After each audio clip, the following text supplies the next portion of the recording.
Silent Eclipse is a first-person action wave survival game where in Silent Eclipse, players are able to attack and fight monsters, and when monsters are defeated by players, they have a chance of dropping an item that the player can pick up. Players can use parts from certain monsters to build barricades, traps, weapons, or turrets.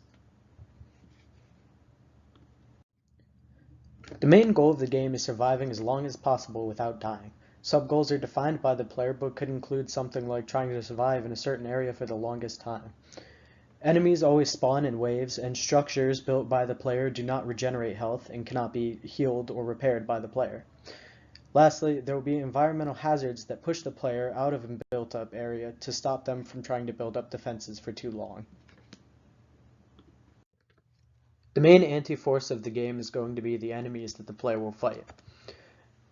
There are 4 different types of enemies. The first one is a grunt, which has average stats equal to the player, and when it's killed, it will drop a bone knife that the player can use and will give them additional damage. The next type of enemy is a blitzer, who is a lot faster but has much lower HP than the grunt. However, when they come into contact with a player or structure, they will explode. If the player kills them before they explode, they can get the black powder off of their dead body and use that to create traps. The next type of enemy are wizards, who have a medium HP, but they have a ranged attack, so they can attack players and structures from a distance. When they are killed, they drop a magic stone that players can use to create turrets. The final enemy is the Hulk, who is slow with lots of HP and does high damage, and when he is finally brought down, he drops the parts for a barrier that the players can build to help defend themselves.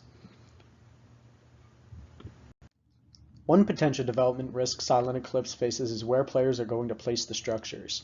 If this becomes an issue during development, a way of solving this would be to have special locations where players can build the objects that they're trying to build.